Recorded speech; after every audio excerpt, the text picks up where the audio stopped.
Hi, everybody, and welcome to another episode of the Double A Team podcast. I am your host, Stephen Negishi. It's Friday night, and we thank you for joining us. And I hope all of you had a wonderful week. And I got to tell you, we finally know the upcoming 2024 Chicago Bears schedule. And joining me, as always, it is the Bears YouTuber Rishab Skiri from his YouTube channel, The Windy City Productions. And Rishab, happy Friday to you. I'm sure you were very, very looking forward to this day. Now we know the schedule of the 2024. And I got to admit that, first of all, I'm going to pull up the schedule in just a moment. But, with the leaks coming all over the social media that day, I'm sure that that kind of took out the interest among the fans in terms of the, who is playing when. And what are your overall thoughts on the Bears upcoming 2024 season as I'm pulling up right in front of our screen right now? Yeah, I actually like the schedule. I know a lot of people were, maybe mad about the lack of divisional games until week 11. We don't play a divisional game until week 11. That's absolutely crazy. I can't even think of the last time that's happened, but I actually kind of like it in some ways because by that point, we're going to be more battle tested. We'll be more gelled as a football team, where I think if we played the Packers in week 1, week 2, we definitely would have lost that early in the season with the rookie quarterback only in, first or second start ever. But by week 11, I think Caleb will be, in the flow of things and like at his best, playing at his best football probably, right? So I think that gives us a higher chance of beating the Packers, playing them a little bit later. Now, it is pretty weird that we play all of them like basically like back to back to back. Then we got the Vikings after the Packers. Then we got the Lions on Thanksgiving. Pretty happy we have a Thanksgiving game. I always love those Thanksgiving games. Seems like they're always against the Lions. And we've beaten them, I think, 3 times in a row on Thanksgiving, or maybe 2 times in a row. I know that with Mitch Trubisky and Andy Dalton, we beat them last couple times. So hopefully we can beat them this time again. And otherwise, yeah, it's a pretty easy schedule right now on paper. Like I think according to last year's winning percentages, this is the 3rd easiest schedule. But obviously we know that a lot changes from year to year. Some teams that were bad last year are going to be really good this year and vice versa. So it's kind of hard to say how the schedule is going to be at this point in time, but I'm thinking like this could be a playoff season for the Bears with this type of schedule. Like there's many winnable games here on the schedule. Yeah, it is a somewhat of an odd scheduling. I think it's not just limited to the Chicago Bears, but if you look at the other teams' scheduling, there's somewhat oddly, released. Like some teams have like 3 straight home games or like 3 games in 10 days span and things like that. And the Bears are also no exception, as you can see here. I think from this 15, 16, and 17 right here, that's literally 10 games and 3 games in 10 days. The only Monday night game the Bears are appearing this year is the Week 15 game against the Minnesota Vikings. By the way, this is the away game. Just like you and I did the live stream along with Charles last year, late in the season, if you remember. That was also the Bears are facing the Vikings again late in the season on a Monday night. So make your calendars accordingly, folks, if you haven't paid much attention to the schedule. This is the only Monday night game the Bears will be appearing. And then it is a back-to-back home games to close out the season. Lions, and then Thursday night, so literally the last Thursday night football game of the regular season. So that's literally 3 games in 10 days. It's a tough schedule. You're really, really compressed. So hopefully the Bears are healthy and the Bears are playing for something. Usually at this time of the year, it's usually that the Bears are pretty much playing from nothing, unfortunately. But at least now that the Bears have something to play for this year. So let's kind of look at the schedule from the top, Rishab. We begin with the Tennessee Titans on September 8th at home. The Tennessee Titans are kind of a team in transition. It's an interesting team.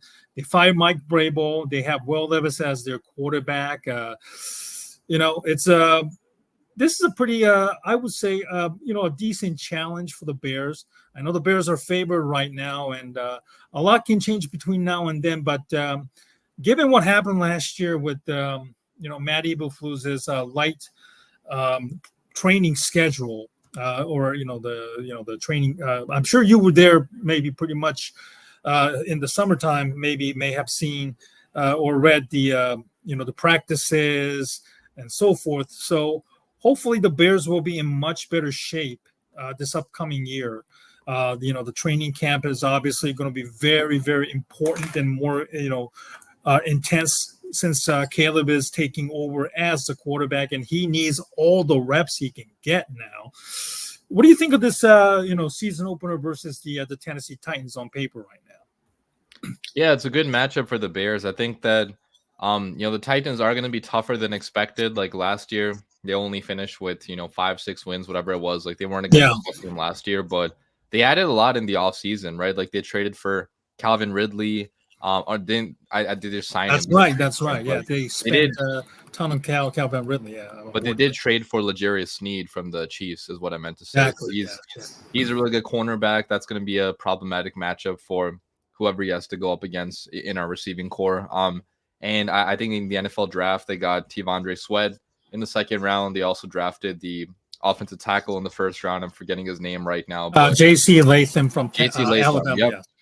Yep. So their team is better as a whole, but still has a lot of holes on it. And we're not sure if Will Levis is going to take that next step forward as a quarterback. Last year, he showed some, very promising steps, maybe some very promising games, but like he never really put it all together consistently. So if he can do that, this could be a pretty tough matchup for the Bears. But I also think that with the rookie head coach, they hired, I believe, Bill Callahan as their head coach. And I think that's a downgrade over Mike Vrabel.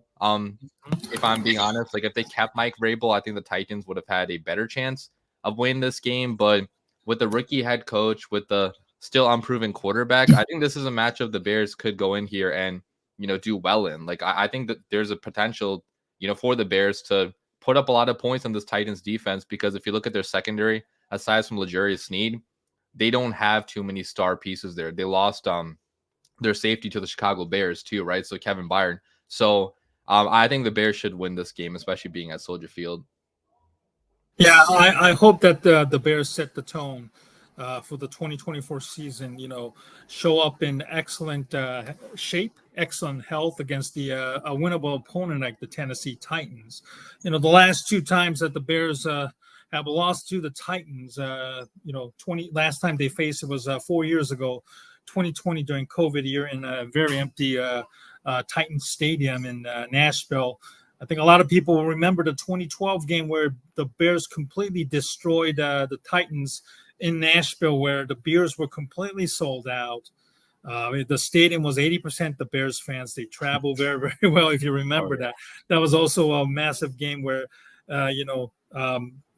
we saw a lot of turnovers, led by Peanut Tillman with his, patented peanut punch. I remember watching that game living in Germany at that time. And it was such a, I think that was like the peak of the Bears, under Lovie Smith, who unfortunately, did not make the playoffs and was fired the same year at the end of 2012 season. And just from that point on, the Bears have been kind of, treading waters, barely above 500 a couple of times. So hopefully this is the start of a brand new, Bears era under Caleb Williams.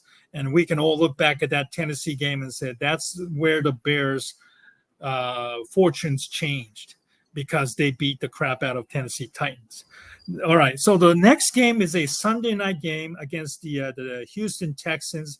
This is a very excellent matchup. The Bears, haven't had a good run with the, Houston Texans. They beat them 4 years ago, again in a COVID year in an empty stadium. Of course, that was when the Texans were in a very, very bad shape organization-wise. Deshaun Watson was under investigation for the I won't get too much into what it was because I think we all know what it was back then. So since then, the Bears and the Texans are kind of a two teams. 2 years ago, they were at the very bottom, and now they're actually trending in the right direction. And Rishab, this is a very interesting matchup to see where two teams are in terms of trajectory, because the Texans are already made the playoffs by winning the division last year, and they look to be much more improved this offseason. Adding Daniil Hunter, somebody that I think you and I are very familiar because of Hunter's days with the Minnesota Vikings, a ferocious pass rusher. CJ Stroud is, in his second year. He had a great year as a rookie, and certainly the CJ Stroud versus Caleb Williams comparison in terms of what can we expect from Williams in his first year. Obviously, going to be brought up in comparison. What do you think of the matchup between the Bears and the Texans on a Sunday night? Yeah, it's a very good matchup. I think the NFL schedule makers did a really good job putting this on Sunday Night Football. It's going to be one of the most exciting matchups of the entire season. I hope so, and it's going to be a very tough matchup for Caleb Williams. He's a young guy coming into here. Second start ever in the NFL. It's going to be on primetime television in front of all of America. Like, that's hell of a way to start your career. But we'll see what he's made of in this game. I mean, the Texans, like you mentioned, added Daniil Hunter, who is a really star pass rusher. Like, he's going to present problems to the Bears offensive line.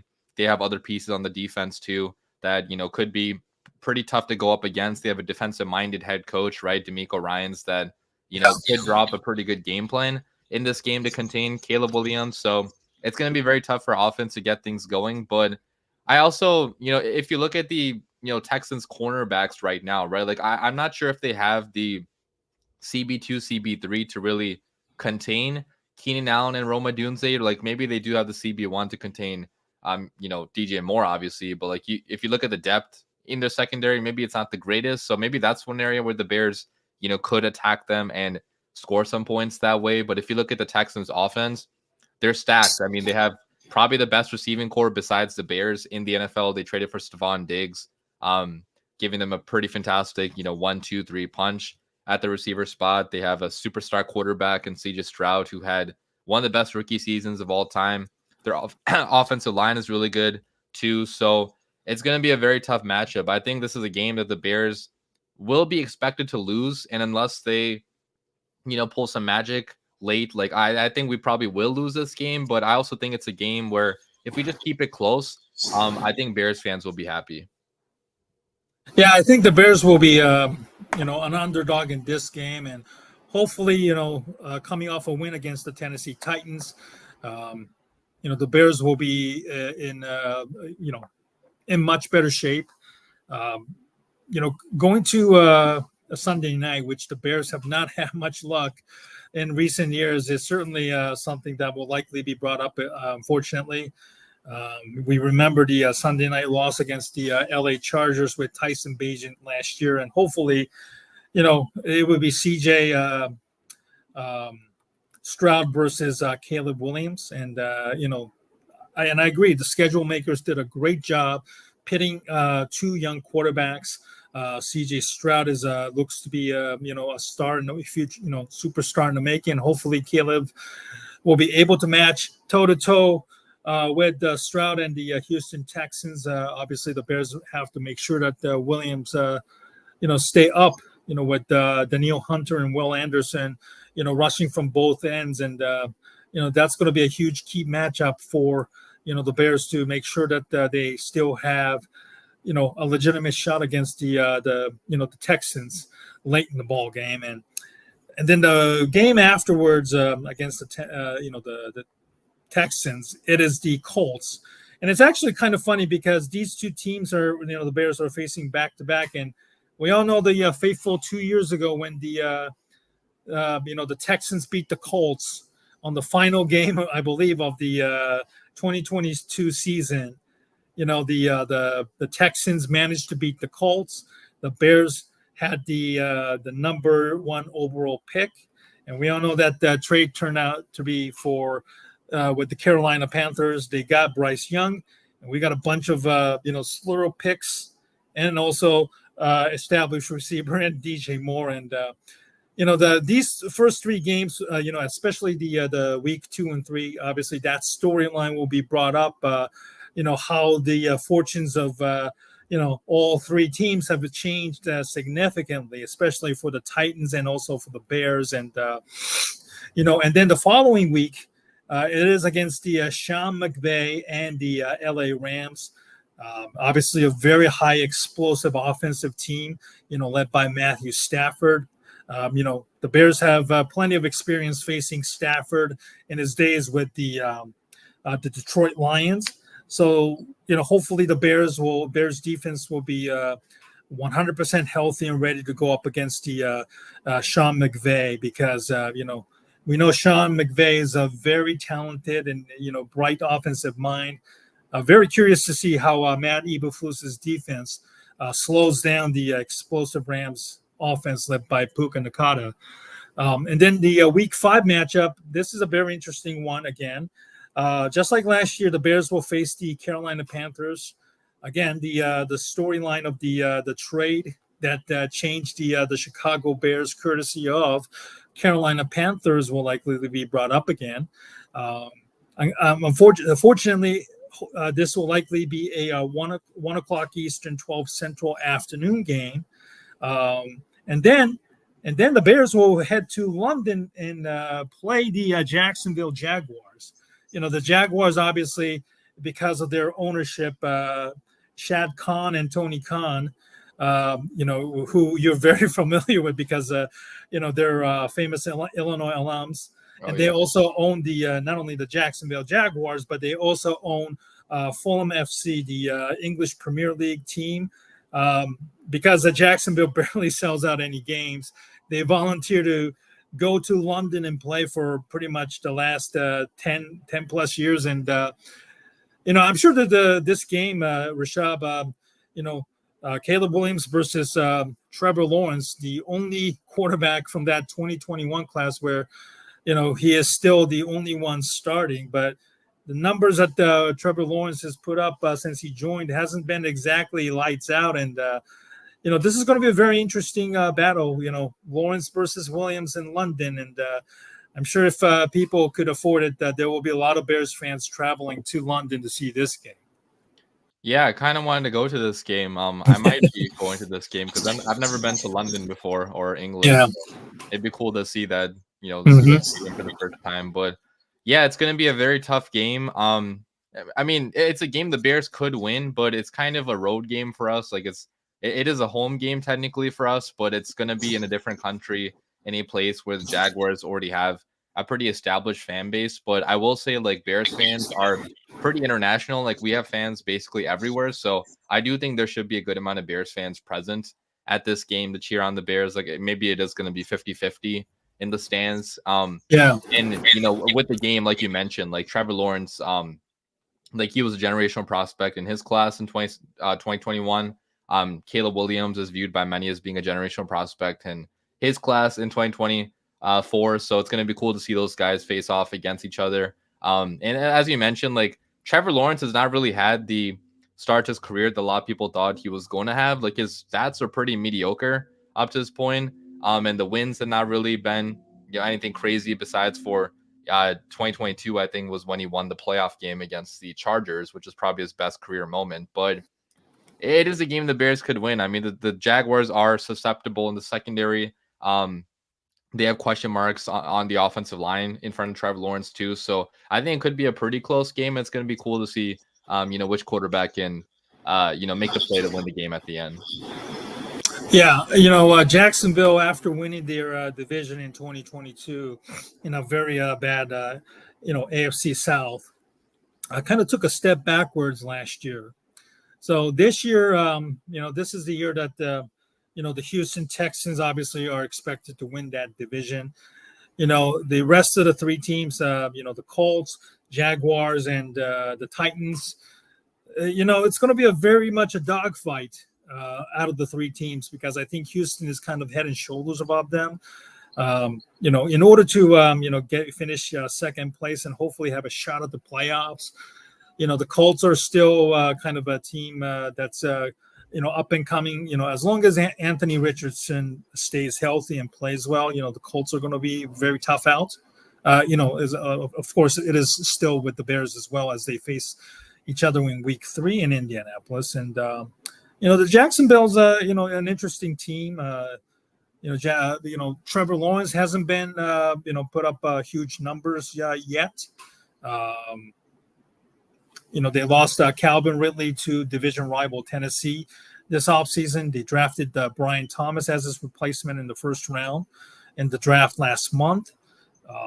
They have a very good defense, but the consistency is obviously going to be key for the Jaguars. And hopefully, last time the Bears traveled, I believe it was back in 2019 to face the what was then Oakland Raiders. Now Las Vegas. The Bears only made the trip out probably like 2 or 3 days before the game. So obviously, I remember the Bears were really, really sluggish. They were dealing with the time zone differences. And it wasn't until the late in the ballgame the Bears took the lead. But unfortunately, basically, just like that entire season in 2019, it was just a frustrating end to the game as the Bears lost to the Raiders in that one.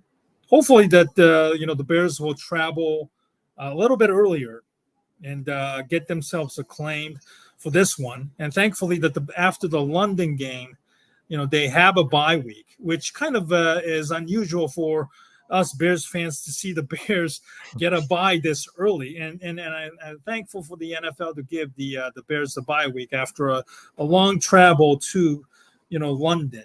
And then the next 2 games, both are on the road, hopefully against winnable opponents in the Washington Commanders. Caleb Williams making his trip back home. He's from the Washington, D.C. area.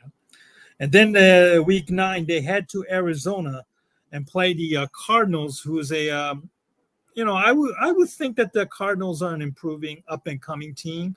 The Bears have a lot of fans in the Arizona area. Of course, maybe a lot of the Bears fans who are retired and living in the Arizona area as well. I remember the 2018 game in the that was played in Arizona. It was a very, very closely contested game. If you remember, Rishab, 16-14 win game. Eddie Jackson got a pick, I think, in that game. Exactly. Eddie Jackson got a pick. Khalil Mack had a big sack to stop the game. Thankfully, the Bears managed to win that ball game. Let's kind of look at the first half of the schedule right here and kind of go over this game, wins and losses. Week 1, it has to be a win, right? It has to be. I mean, obviously there's a chance it's not going to be, but I think the Bears will win this game. Win. Sunday night in Houston, I think we can kind of agree. Hopefully it will be an entertaining game, but I think the Bears might lose to the Texans, right? I agree. Yeah, I think that's going to be a loss. Okay. So they play the Colts the following week. Short trip. Hopefully the Bears fans will travel very, very well. I'm going to say this is going to be a win, a very close game again. Williams versus Anthony Richardson.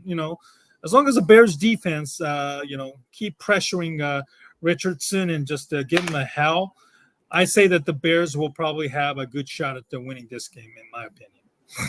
I agree. I think their team is super young right now. Like half of their team is, below the age of 25. So I think this is the game the Bears can win. Yeah. Right. They have to win this one. And then the home game against the Rams. This is going to be a very interesting game. Again, as I mentioned earlier, Sean McVay is the offensive whiz. Hopefully, the Bears defense will be able to pressure Matthew Stafford, who has plenty of experience facing the Bears. Obviously, Puka Nakata versus the Bears receiving core. This could be a real track match. High scoring affair, Rishab. But I just hope that the Bears offense and the defense will be in a good position to win this one. I'm going to be biased and say, this is going to be a very close win for the Bears. Gotcha. I also want to say a win. I think in my official prediction video, which I released recently, I picked this as a loss for the Bears. Okay. I mean, Sean McVay is already an established, superstar coach. I think that as of now, I trust him a lot more than I do Matt Eberflus. Even though, I kind of like Matt Eberflus, what he's been doing as of late. I still think I would ride with Sean McVay at this point in time. But I think it's also a game the Bears could win. Like, it's definitely a possibility we win this. Mm-hmm. All right, Carolina, Jacksonville. Easy Carolina win. has to be an easy win. Traveling to London is going to be a huge one. Obviously, Jacksonville has been doing it for more than a decade. Obviously, they London is their second home pretty much, or it could be their first home, depending on how you look at it. But Carolina's a win. Jacksonville, I'm going to say a win, but it will be a very close victory for the Bears. Yeah, I think it's certainly possible. I think I predicted a loss for this game, but now I kind of want to change my prediction to a win. Because I think it's possible for sure, right? Like if you go through all these games, there's not a single game I feel like the Bears don't have any shot at winning. We have a shot to win all these, but obviously when the season starts, like you have injuries, other stuff pop up. But I think the Bears can beat the Jaguars. Okay, so I have them as so far through 6, 5-1, like a typical meatball Bears fan. You have Houston, Rams, so that's 4-2 as of right now. Okay, so we have a bye, and then the next 2 games. Now this is a very tricky one, road game. Anytime you go on the road, obviously it's a tough game. The Bears literally saved their season last year against the same Washington Commanders team. They have a new head coach in Dan Quinn, new quarterback in Jaden Daniels, who went second behind Caleb Williams. Williams versus Daniels. This is going to be a very interesting storyline. Dan Quinn obviously is a good defensive coordinator the last 3 years with the Cowboys before becoming the newest head coach with the Commanders. And I'll say W for this one. Yeah. I think there has to be a W. I don't trust Jaden Daniels as much as I do Caleb Williams. I think if they had Drake May, it might have been. I kind of like Drake May better than Jaden Daniels. So I think the Bears should win this with the roster. Okay, so that's a W for us. The Cardinals game, that's a pretty interesting travel. Certainly, I think the game will be obviously 4:25 their time. So certainly, 3-hour time, 2 hours or 3-hour time difference, depending on where you live. I'm going to put this as a victory as well. I think the Bears, the Bears fans travel well in Arizona. They've beaten Arizona in Arizona, the 2006 Devin Hester game, and then 2018 game where Khalil Mack really exerted himself in that one.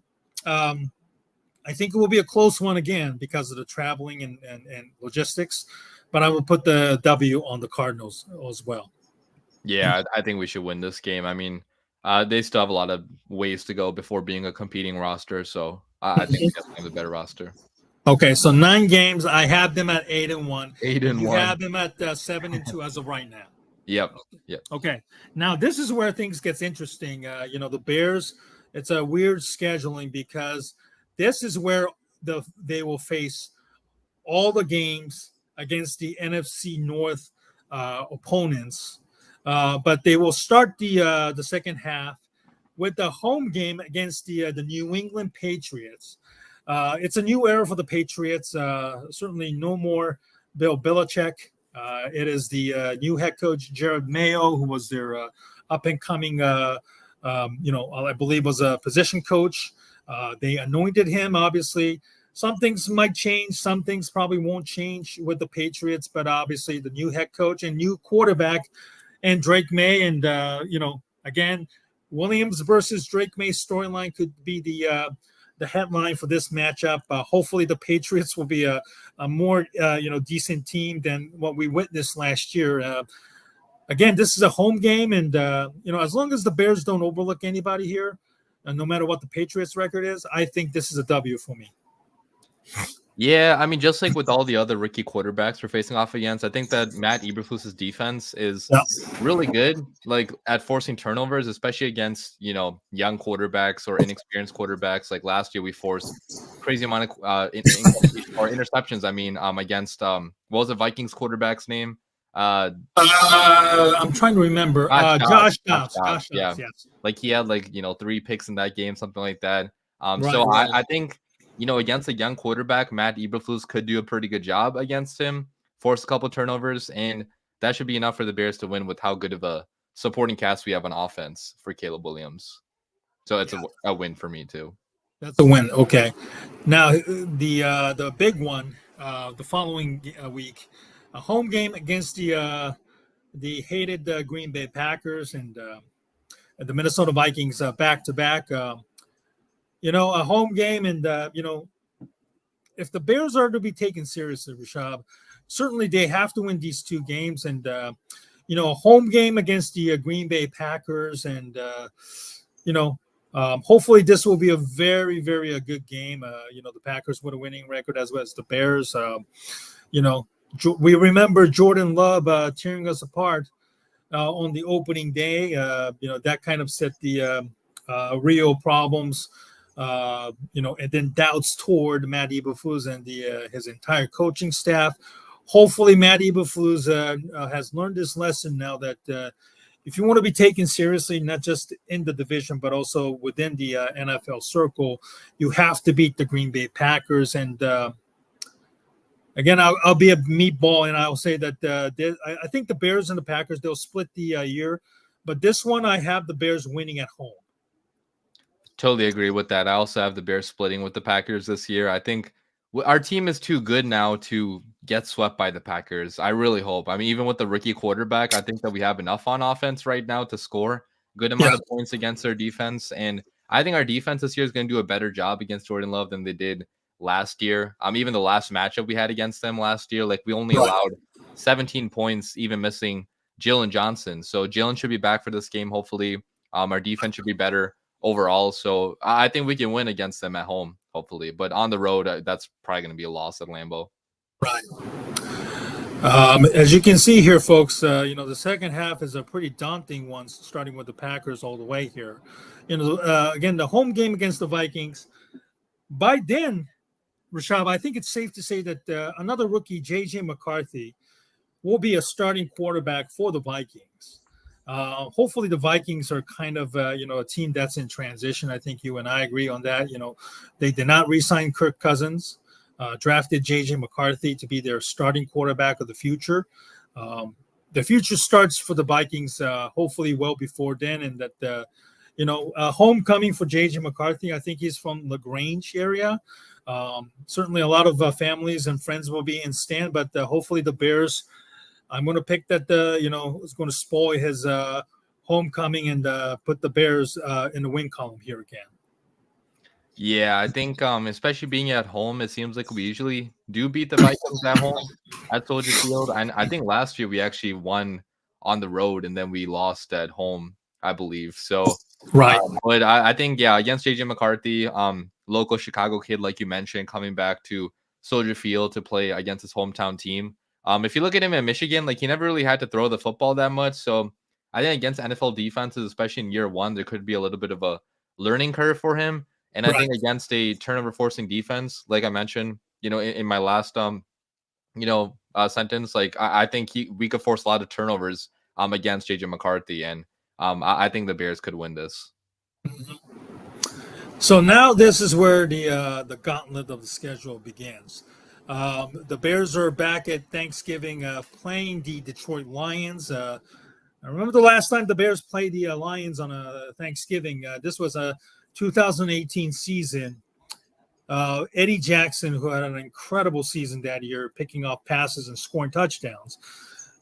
It was a close game, 16-all. We saw Eddie just read the coverage and just took it to the house for that touchdown. And, that was a magical season. A lot of breaks went to the Bears' way. And, we're hoping for something similar. But, the Lions are a team that's really, really made strides under Dan Campbell and general manager David Holmes. And, Rishab, I know we make fun of the Lions, with Dan Campbell when he took over. But I tell you, the team is really kind of embraced and reflected his, personality. And they certainly done a real good job assembling the team through the draft, just like what the Bears are trying to do. You know, they're 1 year ahead of the schedule in terms of their rebuild, and you know, again, you know, they are the favorites to win the NFC North, and you know, in such a short amount of time, Rishab, I don't think that the Bears don't have the gas to compete in this one. I think hopefully it will be a very competitive one, but I have the Lions winning this one. Yeah, especially on the road, it's going to be a tough one. I know we almost swept them last year. We were 3 minutes away from sweeping them last year. So I think, Right. you know, it is possible we could sweep them this year. Because I think the Bears are a much better team now than they were last year, and we still almost swept them last year. So certainly possible. But I think with the rookie quarterback, there's going to be some games that he just does not play at his best, and maybe this could be one of those games. On the road on Thanksgiving. Pretty tough turnaround, pretty quick turnaround too after that Vikings game. So, yeah, I think the Bears are going to lose this one, sadly. And then the following following week, with about 10 days of rest, the Bears travel to the West Coast once again, in San Francisco to face the NFC champion, San Francisco 49ers. We know how good the 49ers are, Rishab. You know, they went to the Super Bowl. They had the game in the bag, but until they let it slip away, we'll find out more about how good of a quarterback Brock Purdy is in his third season. And you know, if the Bears defense is in tip-top shape, you know, if they're healthy, hopefully they could give you know, Brock Purdy you know, a lot of trouble. But again, traveling on the road, you know, the second of you know, three consecutive road games here, it's kind of very, very tough, you know, to play 3 straight games. And unfortunately, I think I have this one, another loss on the schedule here. Yeah, the 49ers are right now in a different level than we are at right now. Like, we're still you know, trying to get to that contention status, but the 49ers are already there. So yeah, I think they have too much talent right now, as compared to the Bears, where on the road it's going to be a tough environment. There should be a lot of Bears fans there, though. Like, I feel like there's a lot of Bears fans always in California area that go to these 49ers, Rams, Chargers games. So should have a decent turnout from Bears fans. But like you mentioned, I think this is probably going to be a loss. Funny thing is, the last time I was actually attended an NFL game in person was the 49ers Bears game, and I believe in week 16 of that 2018 season. Oh, yeah, that was a fun one. That was a fun one. You know, the Bears were, you know, struggling to score. The Bears actually, late in the ball game, they had a touchdown and an interception, and that was also a game where I believe they had a massive fight that broke out in the you know, the sidelines, and then they had several players rejected. Oh yeah, I remember that now. Oh my god. Yeah. I was actually in that game on one of the end zone sides, and yeah, it was nerve-wracking to watch the whole game. And thank God the Bears, I think, won that game 14-10 or something like that too. So it was a very, very close game, you know. Next to last game of the regular season in 2018. So I remember that game. But again, here we go. Last of the 3 consecutive games. Monday Night Football between the Bears and the Vikings. If you're just joining us and haven't paid much attention, this is the only time the Bears will appear on Monday Night Football. I know people were kind of guessing there will be 4 or 5 games prime time for the Bears, maybe multiple Monday nights, but unfortunately the NFL probably still don't see the Bears just there yet, so they're giving us the Monday Night Football game against the Vikings in middle of December. I have a feeling that you know, this game, where this is where the Bears will hopefully put an end to their losing streak, Rishab. So I'm going to be generous and say this is a close win for the Bears.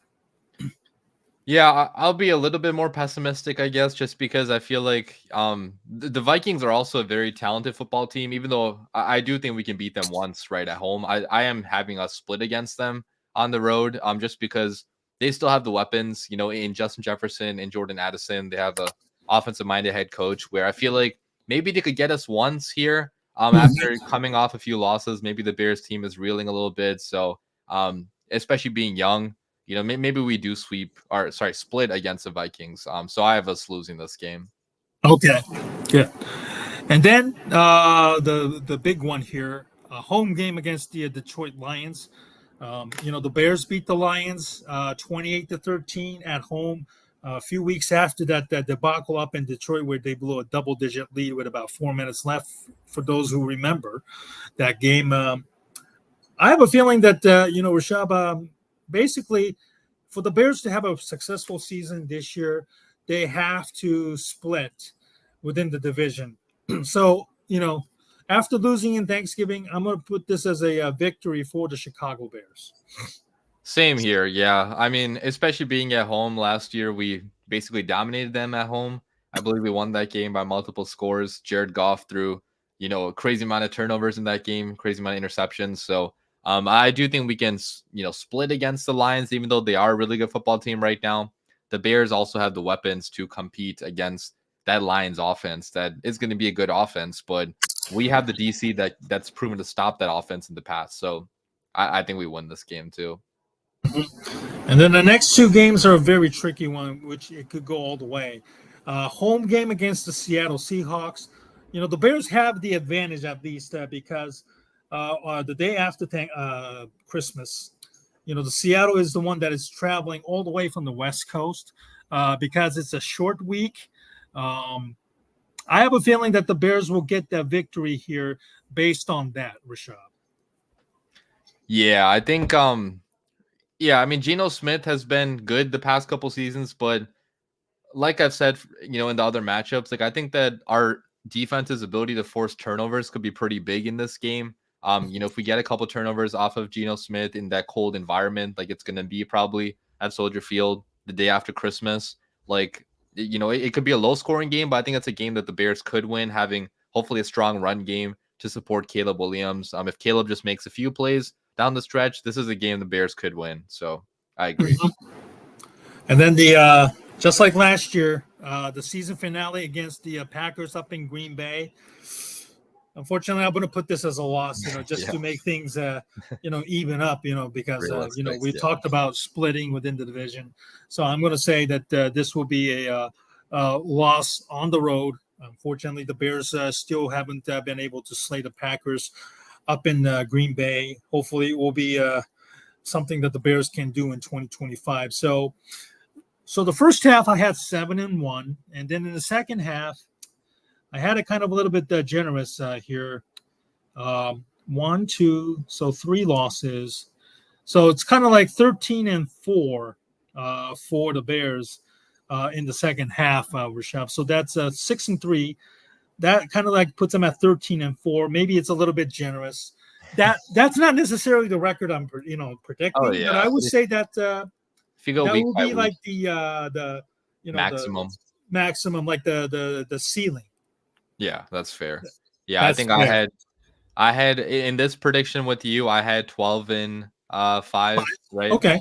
I think in my other prediction I did on my YouTube channel, I predicted 10-7, just because I also factored in like injuries and stuff like that, which we're not doing that right now because we're just going week by week. But obviously, when the season starts, like you're gonna have injuries, you're gonna have some bad games. So I think a realistic ceiling for the Bears would be 13 wins, like you mentioned. A floor could be like 9 wins, 10 wins, but they do have to win at least 9 or 10 games this season to be called a successful season, because we have too many weapons, we have too much talent to not at least, be close to making the playoffs. Like I think we do have to make the playoffs for this to be a successful Bears season.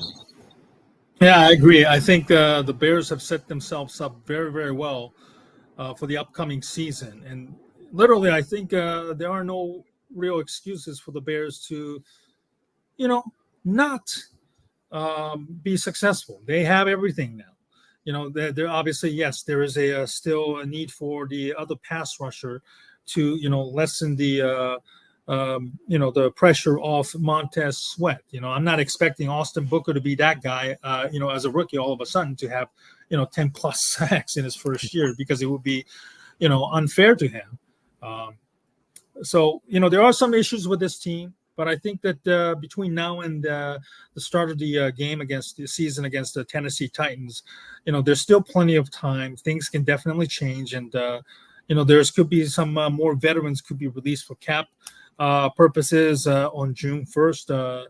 And so forth. So very, very interested to see what the Bears team will look like. And certainly, 13-4 that I predicted obviously probably won't happen because of the Bears' lack of experience and the injuries that we haven't really factored in.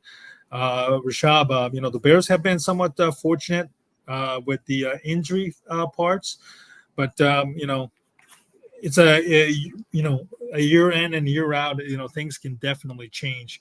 For a lot of teams, injuries certainly play a huge factor in the team's fortune. So, let's hope that the Bears are in better shape, starting with the training camps. And, obviously Matt Eberflus, was criticized for how he handled the training camps last year with the workloads and stuff like that.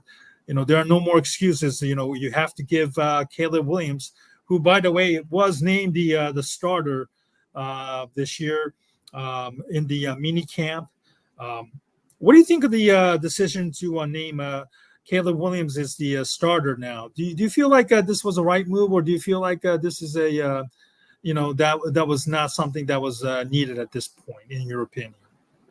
I really like it because it's the total opposite of what Matt Nagy did in 2021, where he called Andy Dalton the starter. He gave all the first team reps to Andy Dalton, and that's part of the reason why I feel like Justin Fields had a bad start to his career, because he didn't have the proper reps in camp, in practice with the first team.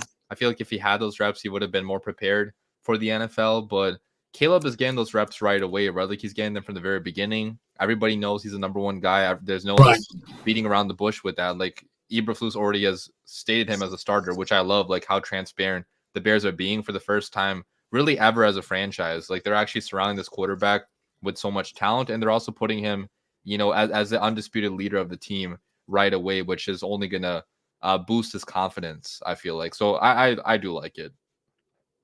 Yeah. Obviously, there was an article released this week by long-time, well-respected football writer Tyler Dunn, who used to write for the Bleacher Report about the dysfunctionality within the Bears organization when Justin Fields was a rookie. I think there was a bit of an excerpt since obviously you have to pay for his Substack, but there was actually about Nick Foles getting frustrated and angry with Justin Fields' attitude, know-it-all attitude, or at least entitlement and kind of things like that. So if you're interested, I would highly suggest reading Tyler Dunn's Substack on the Bears dysfunctionality in 2021. As you mentioned, Rishab, giving Andy Dalton the starter and then naming him the reps, and we all know that was a disaster.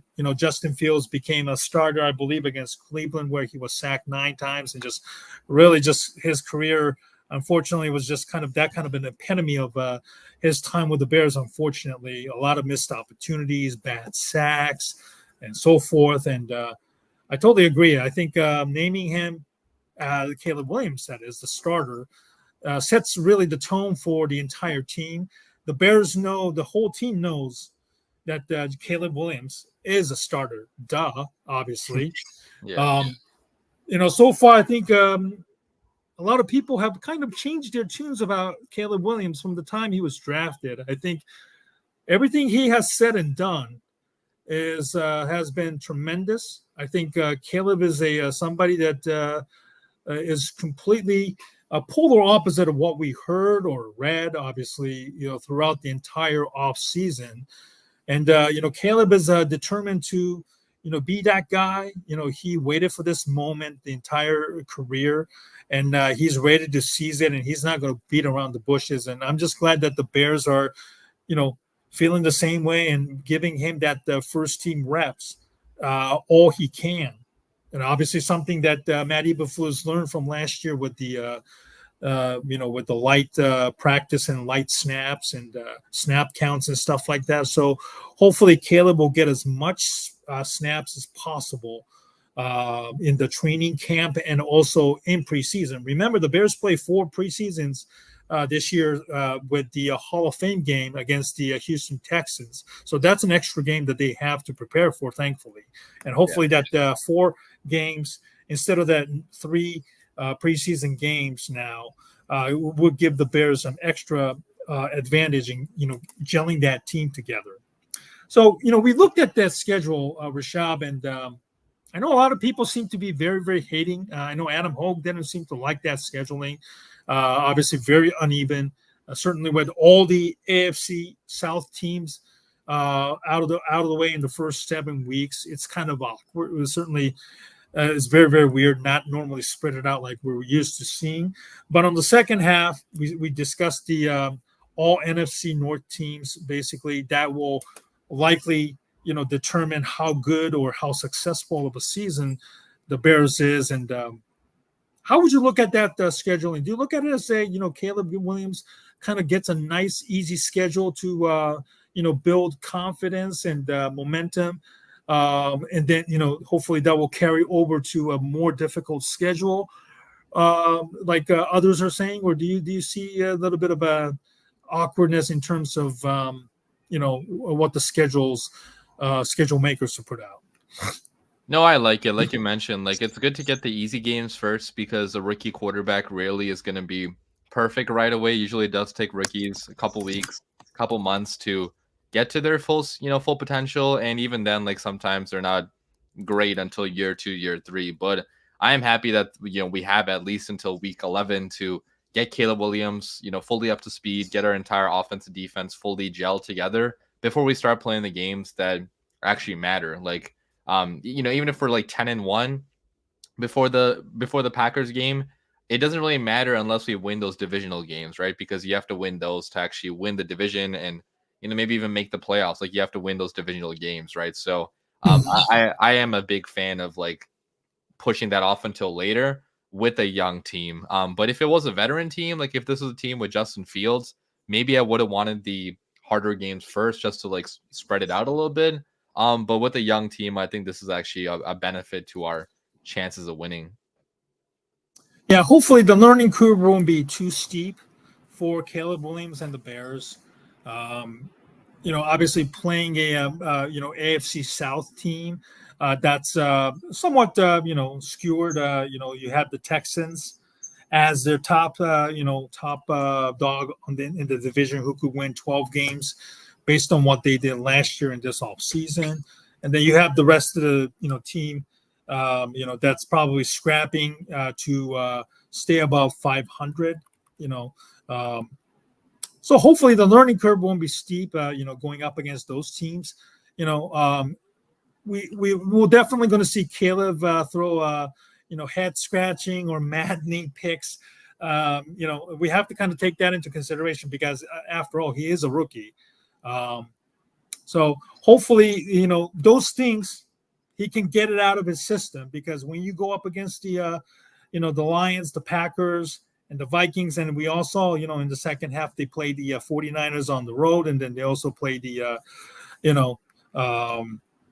Seahawks at home late in the season. You can't afford to have those types of mistakes, late in the ball game, because those things can obviously have a huge momentum swing. And hopefully the Bears will have 10 or 11 games and, they're in the playoff hunt, something that, the Bears fans have not been able to enjoy, watching the Bears game, because the Bears are completely out of the, not only the division, but also the playoff races by, early December or late into December, if they get that far, of course. So hopefully the Bears will have a meaningful game to play for late in the season. And it's because, they had the opportunity to beat easier teams to build up that equity, maybe a 7-1 or 6-2 start to start the first half. And then from there, they just have the ability to, stack up wins against the teams that you're supposed to win. And maybe if you're lucky,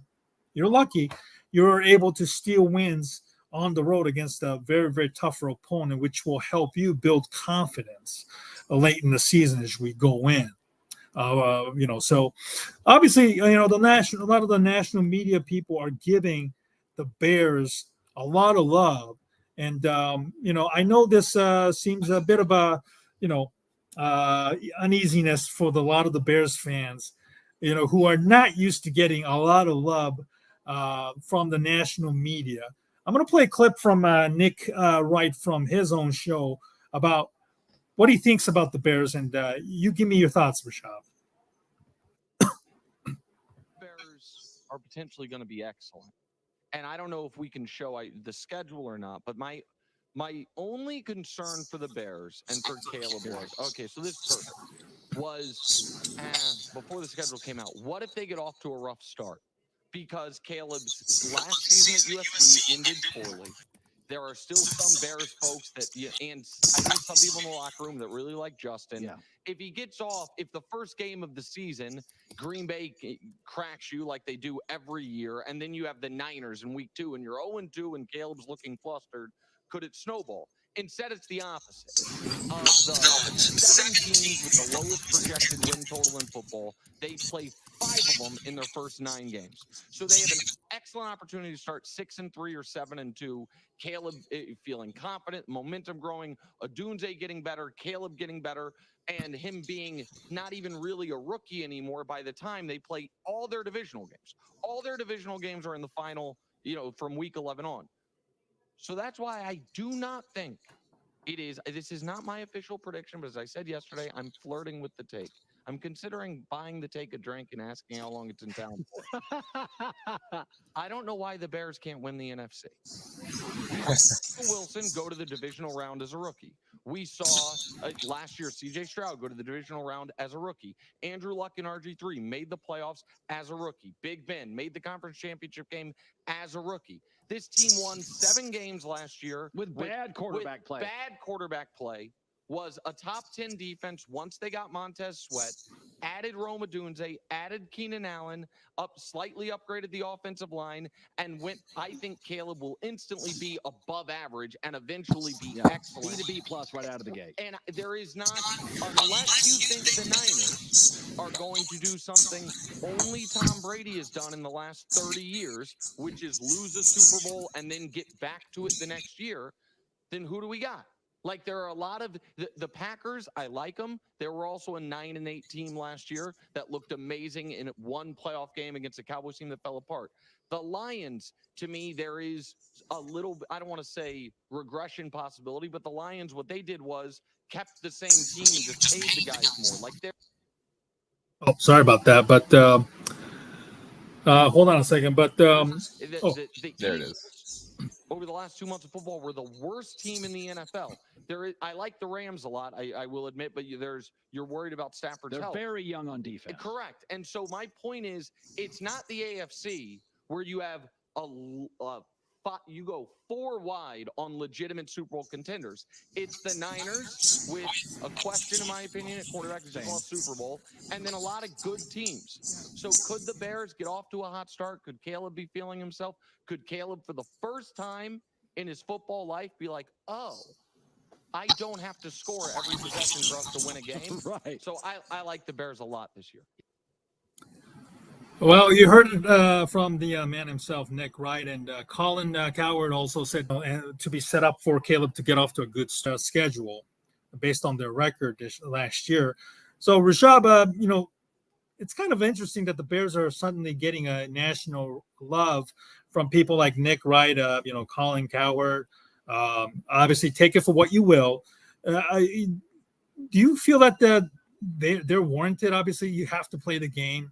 But do you feel like that it's warranted, or do you feel like that this is some sort of a trap that the Bears players kind of read too much their own press clippings and then, have like a bad season? Normally, those things have happened before in every sport. But how do you read the, Nick Wright's, love for the Bears?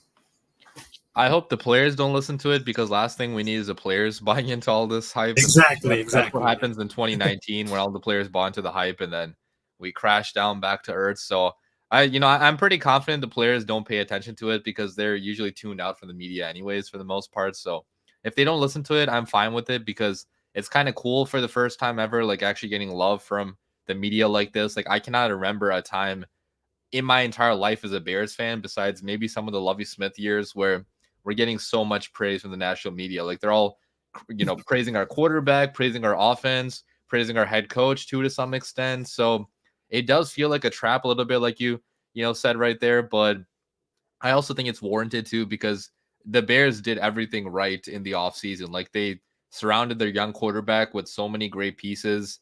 They kept head coach for stability. They, addressed offensive coordinator with a experienced offensive mind. And like Nick Wright said, there's not that many great teams in the NFC right now where if you do want to pick a dark horse, maybe the Bears could be the dark horse to win the NFC. But, I guess it's kind of crazy to say that we're going to win the NFC in a rookie quarterback's first year, but it's also not entirely impossible with, how good of a team we have and how good of a, quarterback prospect Caleb Williams is as well.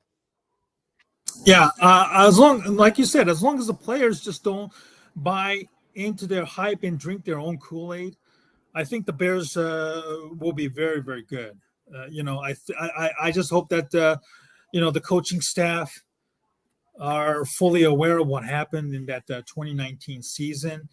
The 2018 team, obviously the Bears got lucky with a lot of turnovers. That was, we all remember Eddie Jackson picked them off for a touchdown. Khalil Mack dominating and having a sack that completely changed the complexity of the ball game in favor of the Bears. Certainly there's a lot of similarities. The only difference, of course, is that the Bears have, I think, a much better talent on the wide receiver. No question. The tight ends have a chance to be very, very good in the Shane Waldron's 12 personnel offense. Hopefully the defense, you already have Montez Sweat. We know how good he is. If he can do it a half season, I'm hoping that he can do the entire full season, maybe where he can rack up about, 15 sacks by himself. But he does need help, certainly. Javon Dexter, I hope he takes that next step.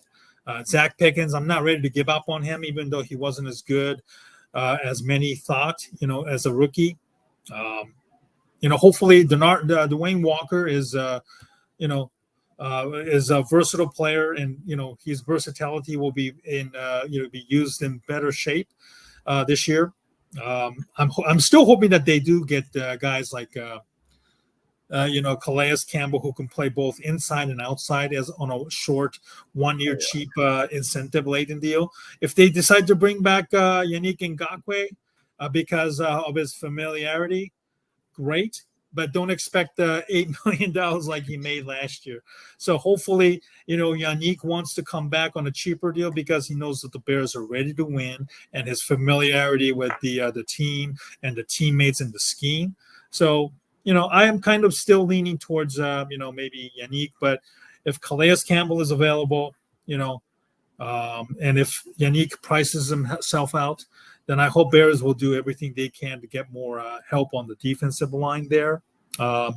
Certainly, I think, the Bears have a great setup to be very, very successful. And certainly really, really excited, with the Bears, about, less than a month ago, we had the draft, and that excitement is still, in the a lot of fans, myself, you included, we are very much feeling it right now. And obviously your video has been churning out a nice content with the Caleb Williams, and also, of course, the recent one of, Rome Odunze. And it's an incredible video. So, Thank you. Really, really excited. And I'm going to play a little bit of a clip there in a moment. But let's kind of talk about the Detroit Lions. They've been making a lot of noise this offseason.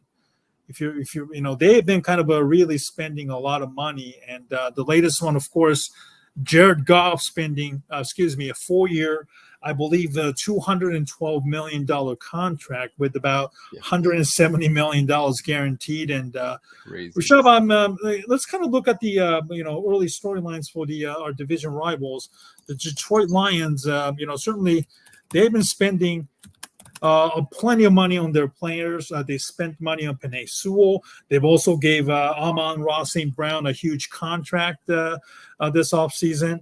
I would have to say, they are all in 2024 right now.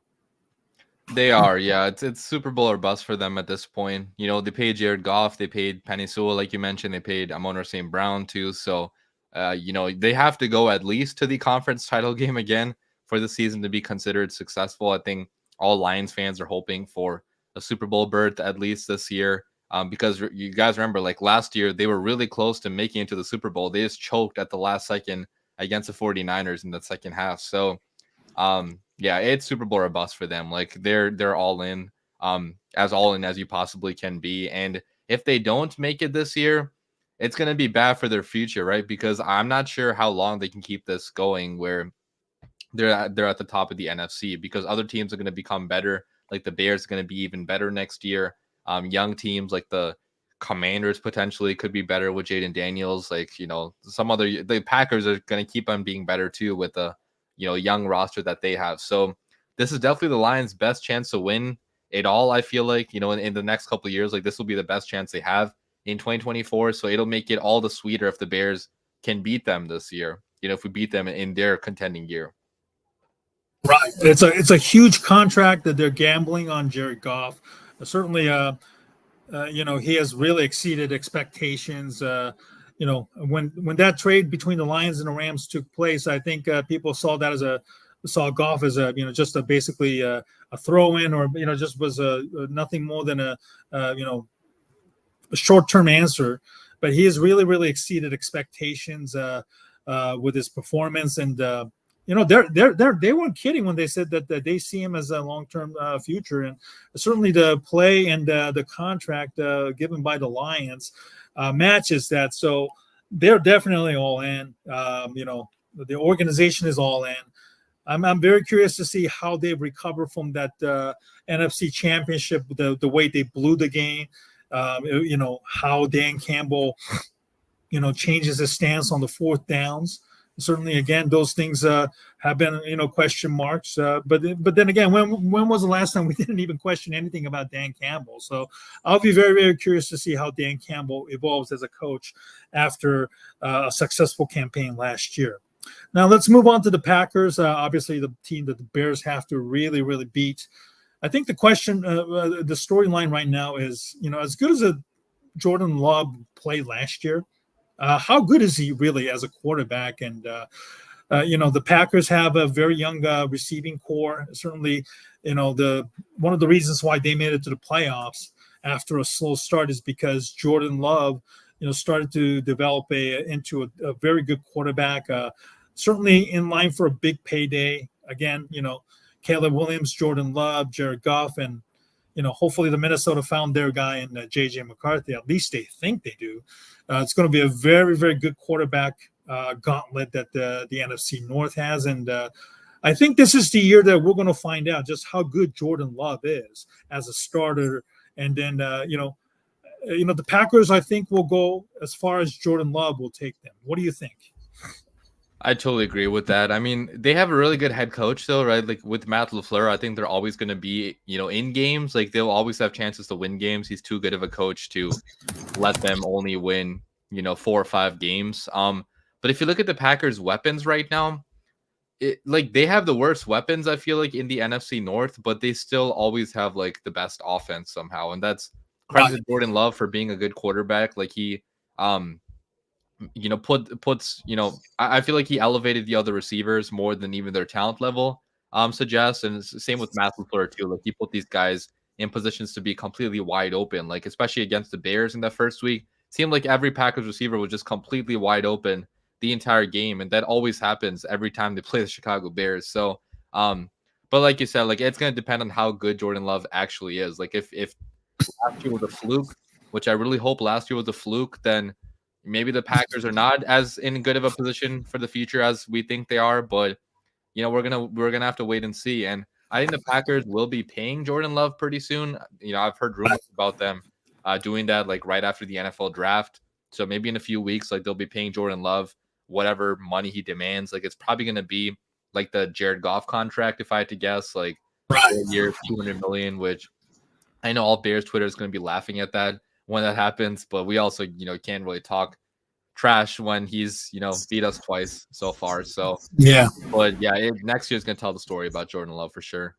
Absolutely. I think it bears watching. Jared Goff, I know a lot of people are joking that, you're paying a lot of money for a mid-level quarterback, but certainly Jordan Love really, benefited from sitting behind Aaron Rodgers, and certainly the Packers' track history of developing quarterbacks after Brett Favre. They found Rodgers, and now they found Jordan Love, following the same blueprint, setting them in the bench for about 3 years, and then, when they're ready, they're ready. So, their track record speaks for itself. Obviously, the Bears fans would love nothing more than their ability, this year to hopefully stick it to the Packers at least once this year, whether at home in Chicago or on the road this year. And then finally, about the Minnesota Vikings, we talked about JJ McCarthy. Certainly, they didn't have to give up a lot to move up in the draft this year, thankfully. They've been linked to every quarterback besides, someone not named Caleb Williams. They only moved up one spot to get J.J. McCarthy. We all know a lot about J.J. McCarthy from his time with Michigan. His experience with Jim Harbaugh certainly helps. He wasn't asked to do a lot, because of their excellent running game and the defense. So whenever he's ready, obviously Minnesota will hopefully feel that he's ready.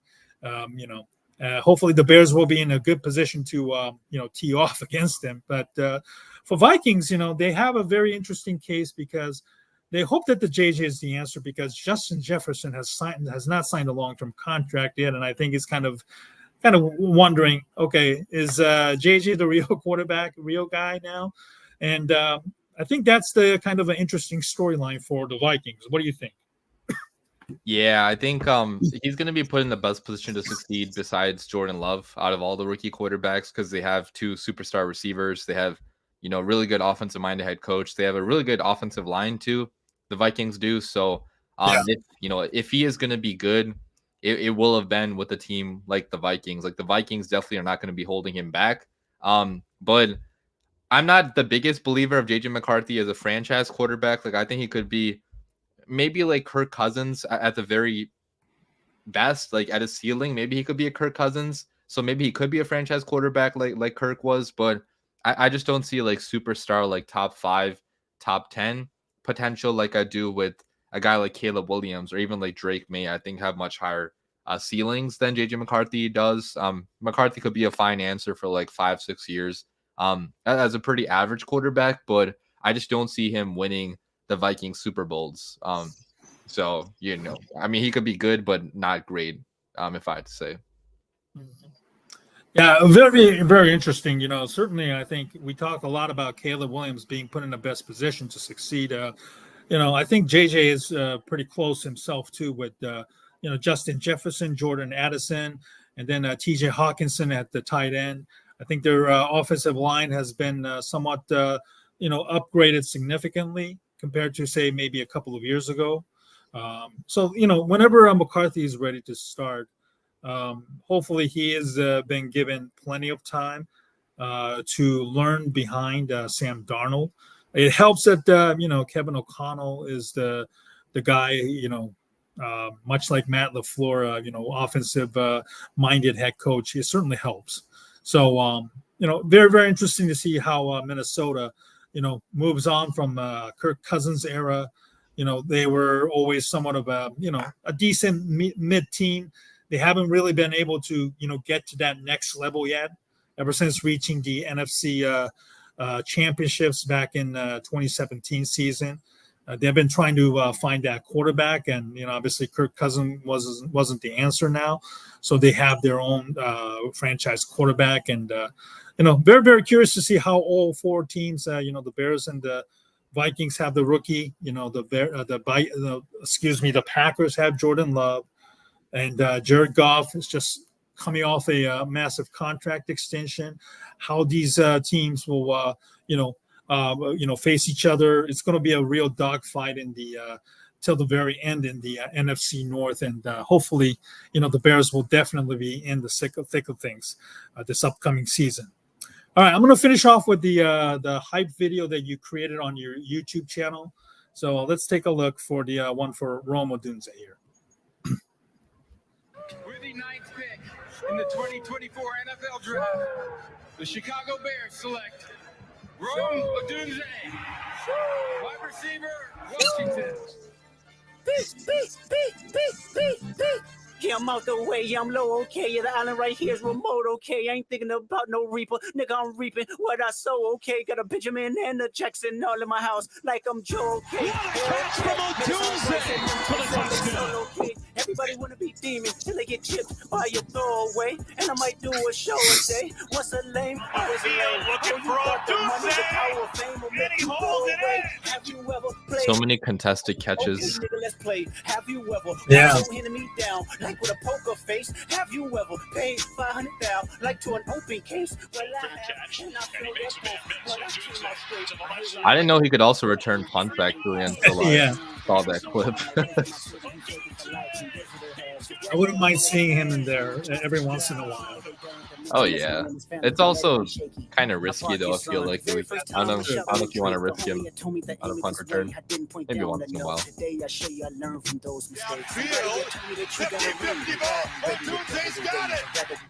Let a Canadian nickel make Pac turn in his grave.